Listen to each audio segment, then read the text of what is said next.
एक धोबी का गधा था।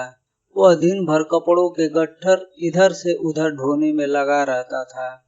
धोबी स्वयं कंजूस और निर्दयी था। अपने गधे के लिए चारे का प्रबंध नहीं करता था, बस रात को चरने के लिए खुला छोड़ देता था। निकट में कोई चारागाह भी नहीं था। शरीर से गधा बहुत दुर्बल हो गया था। एक रात उस गधे की मुलाकात एक गीदड़ से हुई। गीदड़ ने उससे पूछा, कहिए महाशय, आप इतने कमजोर क्यों हैं? गधे ने दुखी स्वर में बताया कि उसे कैसे दिन भर काम करना पड़ता है, खाने को कुछ नहीं दिया जाता, रात को अंधेरे में इधर उधर मुंह मारना पड़ता है। गीदड़ बोला, तो समझो अब आपकी भूखमरी के दिन गए। यहाँ पास में ही एक बड़ा सब्जियों का बाग है। वहाँ तरह तरह की सब्जियां उगी हुई हैं। खीरे, ककड़िया, तुरई, गाजर, मूली, सलजम और बैगनों के बहार हैं। मैंने बाग तोड़कर एक अंदर घुसने का गुप्त मार्ग बना रखा है। बस वहाँ से हर रात अंदर घुसकर शक्कर खाता हूँ और सेहत बना रहा हूँ। तुम भी मेरे साथ आया करो। लार टपकाता गधा गीदड़ के साथ हो गया। बाग में घुसकर गधे ने महीनों बाद पहली बार भरपेट खाना खाया।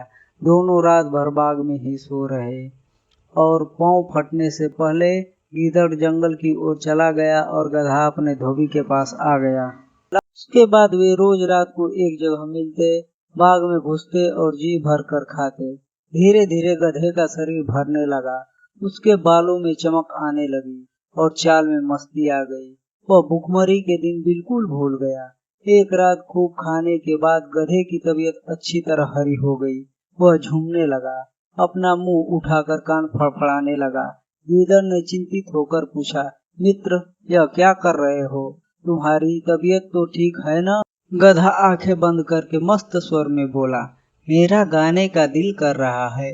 अच्छा भोजन करने के बाद गाना गाना चाहिए। सोच रहा हूँ कि मैं ढेंचू ढेंचू राग गाऊं। गीदड़ ने तुरंत चेतावनी दी, न ऐसा न करना गधे भाई, गाने वाने के चक्कर में मत चलाओ। मत भूलो कि हम दोनों यहाँ चोरी कर रहे हैं। मुसीबत को न्योता मत दो। गधे ने टेढ़ी नजर से गीदड़ को देखा और बोला, गीदड़ भाई, तुम जंगली के जंगली रहे, संगीत के बारे में तुम क्या जानो? गीदड़ ने हाथ जोड़े, मैं संगीत के बारे में कुछ नहीं जानता, केवल अपनी जान बचाना चाहता हूँ। तुम अपना बेसुरा राग अलापने का जिद छोड़ो, उसी में हम दोनों की भलाई है। गधे ने गीदड़ की बात का बुरा मानकर हवा में दुलत्ती चलाई और शिकायत करने लगा, तुमने मेरे राग को बेसुरा कहकर मेरी बेइज्जती की है। हम गधे शुद्ध शास्त्रीय लय में रेंकते हैं, वह मूर्खों की समझ में नहीं आ सकता। गीदड़ बोला, गधे भाई, मैं मूर्ख जंगली ही सही, पर एक मित्र के नाते मेरी सलाह मानो। अपना मुंह मत खोलो, बाग के चौकीदार जाग जाएंगे। गधा हंसा, अरे मूर्ख गीदड़, मेरा राग सुनकर बाग के चौकीदार तो क्या, बाग का माली भी फूलों का हार लेकर आएगा और मेरे गले में डालेगा। गीदड़ ने चतुराई से काम लिया और हाथ जोड़कर बोला, गधे भाई, मुझे अपनी गलती का एहसास हो गया है। तुम महान गायक हो। मैं मूर्ख गीदड़ भी तुम्हारे गले में डालने के लिए फूलों की माला लाना चाहता हूँ। मेरे जाने के 10 मिनट बाद ही तुम गाना शुरू करना, ताकि मैं गायन समाप्त होने तक फूलों की मालाएं लेकर लौट सकूं। गधे ने गर्व से सहमति में सिर हिलाया। गीदड़ वहां से सीधा जंगल की ओर भाग गया।